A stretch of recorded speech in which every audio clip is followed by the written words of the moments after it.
My phone buzzed, just a simple vibration, almost forgettable.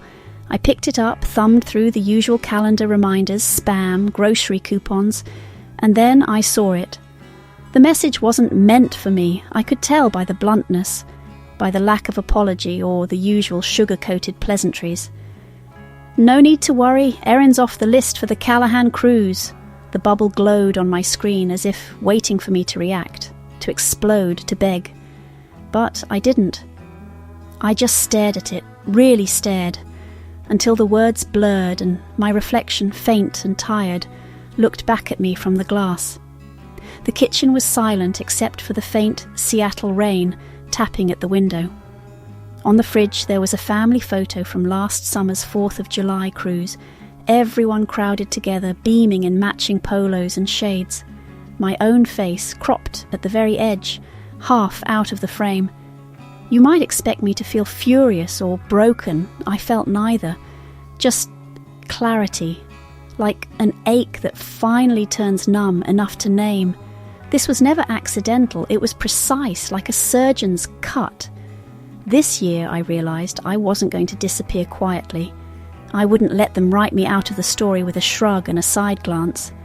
So I put down my phone, closed my eyes, and let the silence settle. She, Fiona, she didn't know it yet, but this was the year I claimed my seat. Have you ever been erased by your own family? Would you stay silent or fight back? Comment your story below.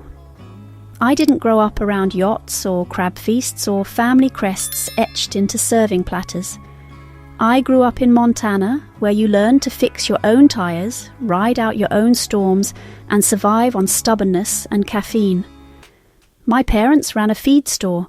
We didn't have family reunions, just muddy boots by the door and Sunday pancakes, sometimes burnt, always shared.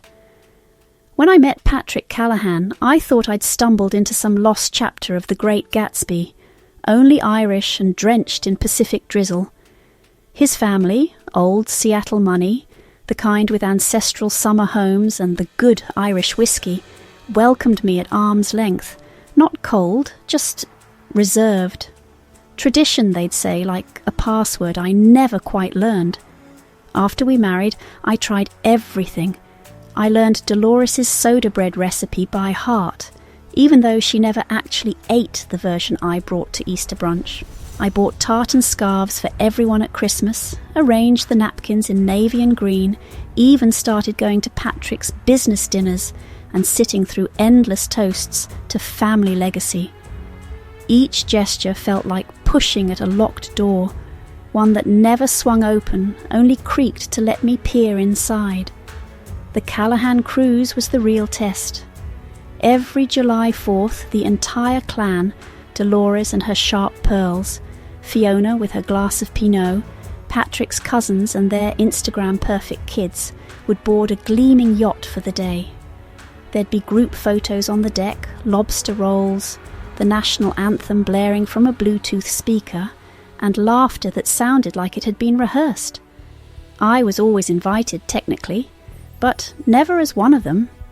There was a difference between being welcome and being included. I'll never forget my first cruise. I offered, tentatively, to make a playlist with more modern music, just to mix things up. Fiona smiled, the kind of smile that doesn't reach the eyes, and said, "Oh, honey, we've done it this way for decades. No need to mess with tradition, right?" Dolores nodded. Patrick squeezed my hand under the table, but he didn't say a word. Later he'd tell me, "They just like things how they've always been. Don't take it personally." But it was personal.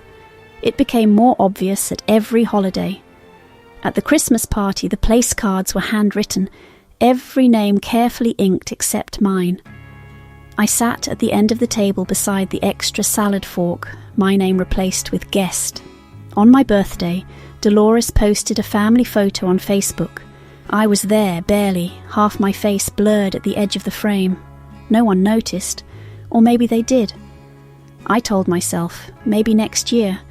But each year I faded further from their table. That was then.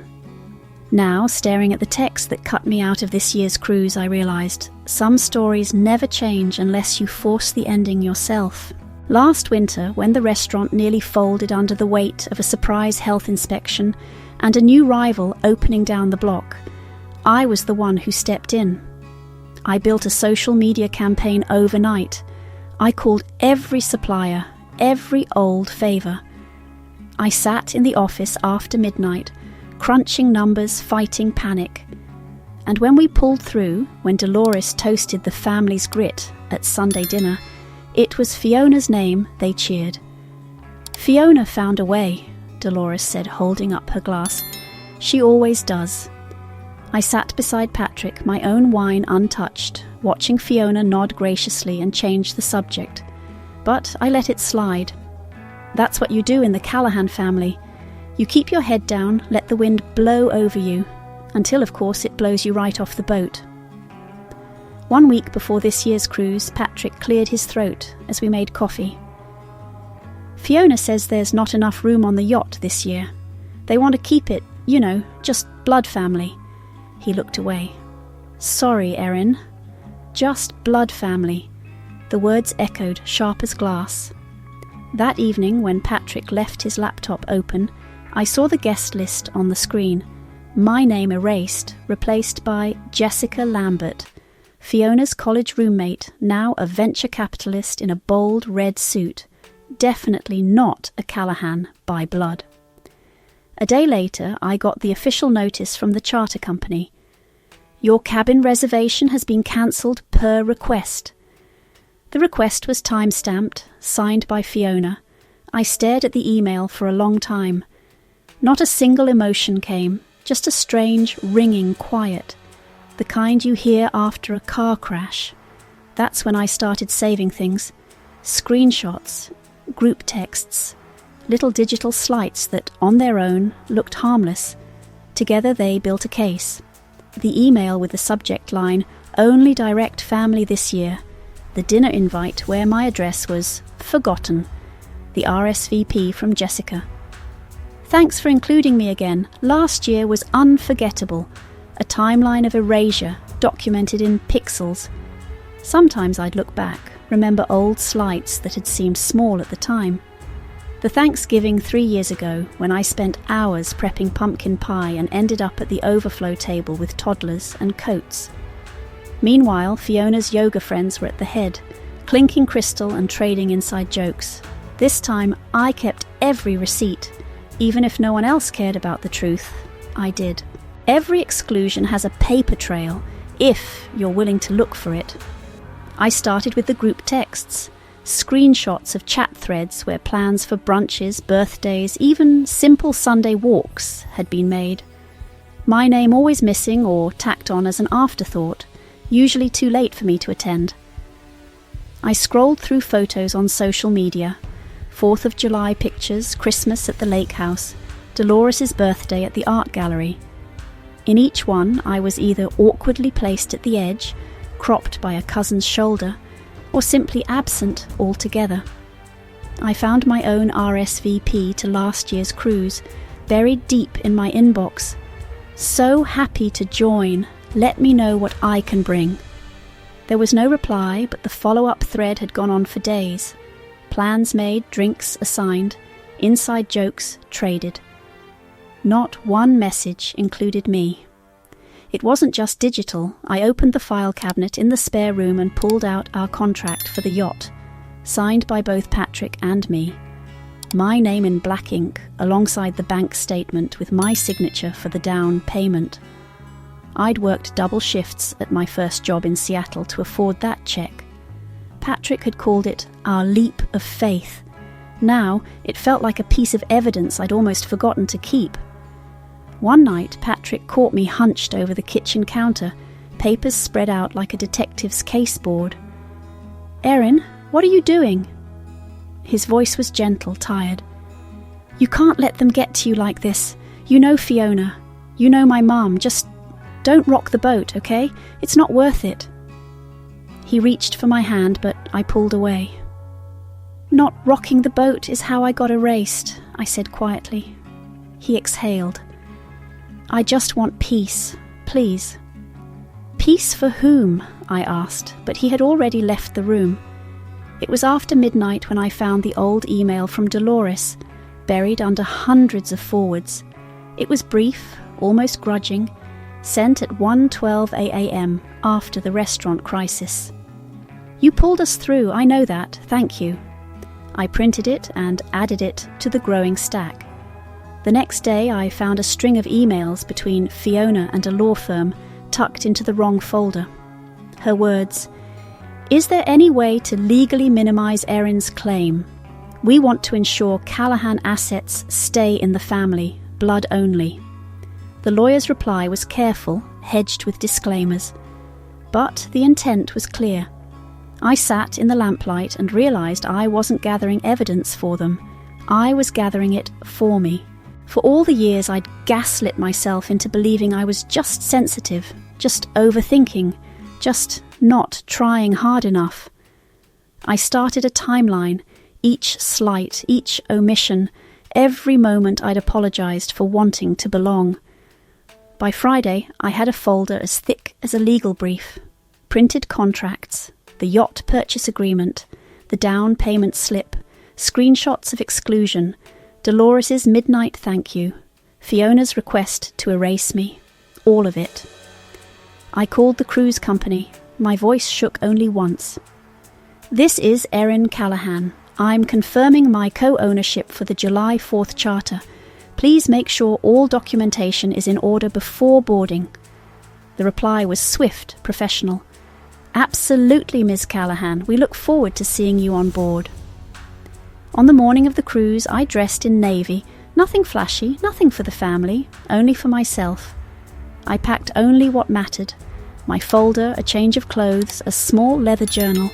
The marina was already humming with laughter and music when I arrived. The sky hung low and grey, but the water sparkled beneath the clouds. I walked up the gangway, suitcase rolling behind me. Staff in crisp uniforms greeted me. "Welcome back, Miss Callahan. The owner is here." They said it loud enough for everyone nearby to hear. I felt the eyes of the family swivel in my direction. Fiona, standing near the bow in a white sundress, stopped mid-conversation. Dolores, pearls tight at her throat, glanced at Patrick, whose face drained of colour. Cousins stared. Jessica, the so-called blood family, looked down, suddenly fascinated by her phone. I said nothing. I didn't need to.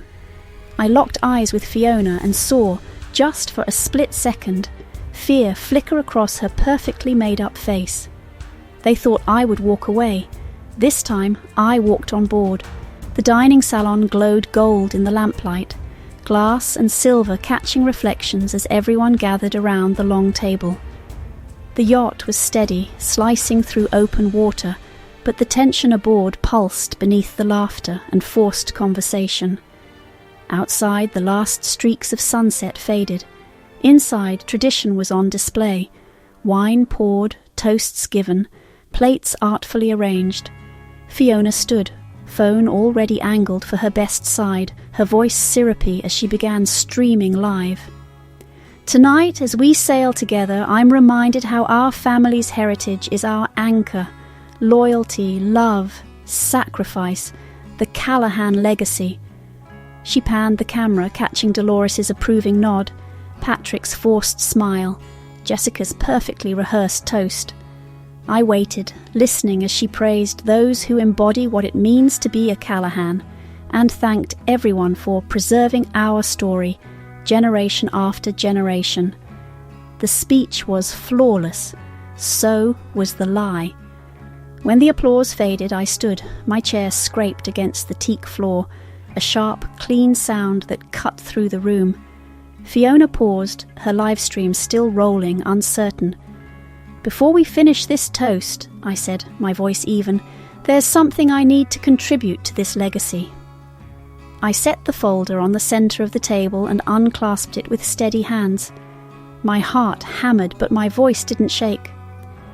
"I want to thank Fiona for reminding us how important truth is to a family's story." I slid out a printed email, reading aloud. Is there any way to legally minimize Erin's claim? We want to ensure Callahan assets stay in the family. Blood only. A ripple moved around the table, chairs shifting, eyes darting. Fiona tried to laugh, but her voice caught. That's taken out of context. It's dated 3 weeks ago, I continued, flipping to the next page. Here's the contract showing my co-ownership of this yacht, the bank statement with my down payment, and a thank you from Dolores herself for saving the family business last year. Dolores's face blanched, her hands trembling in her lap. Fiona's smile slipped, her eyes scanning for support. I looked to the crew. The chief steward stepped forward. For legal and operational purposes, only Ms. Erin Callahan and Mr. Patrick Callahan are recognised as the owners. We've confirmed all documentation. No one else has authority over this vessel. A hush fell. On the live stream, the comments began to pour in, hearts and hashtags flooding the feed. Ya, Team Erin. Wah, truth matters. Then, from the far end of the table, Cousin Nora spoke up, her voice quiet but clear. Fiona, last Christmas you said I wasn't family enough to sit at the adults' table. I thought it was just me. Next, Uncle Sean, voice heavy. You kept me off the invite list for Grandpa's memorial, said there was no space. Even Jessica, who had taken my seat on this year's cruise, glanced down and finally spoke, her voice wavering. I never knew, Erin. I'm sorry. I should have asked why you weren't here last year. Others joined in, confessions rippling outward, a tide of voices long held back. The room was no longer under Fiona's control. Patrick's face crumpled, realization dawning. I didn't know. I should have... His voice broke. I reached into the folder one last time and pulled out a small faded friendship bracelet. Blue and green, a knotted mess from years ago. I placed it in front of Fiona. You gave me this on my first summer here. You told me the only rule was honesty. You can't build a legacy on someone else's silence. Fiona stared at the bracelet, speechless, her carefully crafted image cracking. The live stream camera still rolled, capturing every raw second. No one said a word. But in the quiet, everything had changed. On the feed, the world was watching, and for the first time, the real story was told. After dinner, the crowd thinned in nervous clusters. Conversation was low and scattered. No one dared fill the silence that lingered after the storm. I drifted through the lounge, past a cousin who squeezed my hand, her eyes full of apology she didn't know how to say out loud. Nora gave me a quiet nod. Sean offered a wordless pat on the shoulder. Someone I barely knew whispered, "Thank you for saying what we never could." A few others simply kept their distance, suddenly very invested in their wine glasses or the distant lights on the shoreline. Dolores approached slowly, her heels clicking on the teak. She paused in front of me, the lines on her face softer than I'd ever seen. For a moment I thought she might say something. Instead, she just nodded, one firm, silent motion before turning away, leaving a kind of peace in her wake. Patrick found me by the railing, the night breeze lifting his hair. His voice was rough. "I'm sorry, Erin, for letting it go this far, for not seeing it sooner." He reached for my hand, desperation in his eyes. "Can we start over?" I looked at him, really looked. "This isn't about who sits next to me, Patrick. It's about who stands with me. I need to know you'll stand with me, even when it's uncomfortable." He nodded, blinking fast, the words sticking in his throat. We didn't hug. We didn't cry. We just let the truth hang between us, heavy and honest. Later, long after midnight, I crept onto the upper deck, away from the whispers and apologies and the broken pieces of old tradition. The sky was streaked pink and indigo, the air sharp and alive. I sat down, feet bare on the wood, and breathed in the smell of salt and possibility. For the first time in years, the ocean didn't feel like a border I'd never cross. It felt open, endless. A steward passed by with a fresh pot of coffee. "Morning, Ms. Callahan," he said, a small smile. "Owner's coffee on the house." And this time it didn't feel like a formality. It felt real. Back in my cabin, as I packed my things, I found a yellow sticky note tucked between the pages of my journal, a relic from my father, edges curled, ink faded but steady. "Don't beg for a seat. Build your own table." I smiled, tracing the letters, letting the ache finally ease. Maybe I'd never have their kind of legacy, but I didn't need it. For the first time I felt seen, not by them, but by myself. You may never get their approval, maybe you were never meant to, but you can claim your own space, and no one can take that away from you. I spent years trying to fit at someone else's table, only to realize I could build my own. And when I finally did, I found a kind of peace I never knew was possible. What about you? Have you ever felt like an outsider in your own family? Did you ever find the courage to stand up for yourself? Or is there still a moment you wish you had? I want to hear your story. Share it in the comments below. Are you Wah Team Erin, ready to claim your seat? Or do you still believe in protecting tradition, no matter what? Chuck's Team Tradition. Let's talk about it. If this story made you feel less alone, or gave you the push you needed, hit subscribe and join us for the next chapter. Your seat at this table is waiting, and your story matters here. And next week, what happens when the family outsider becomes the one everyone turns to?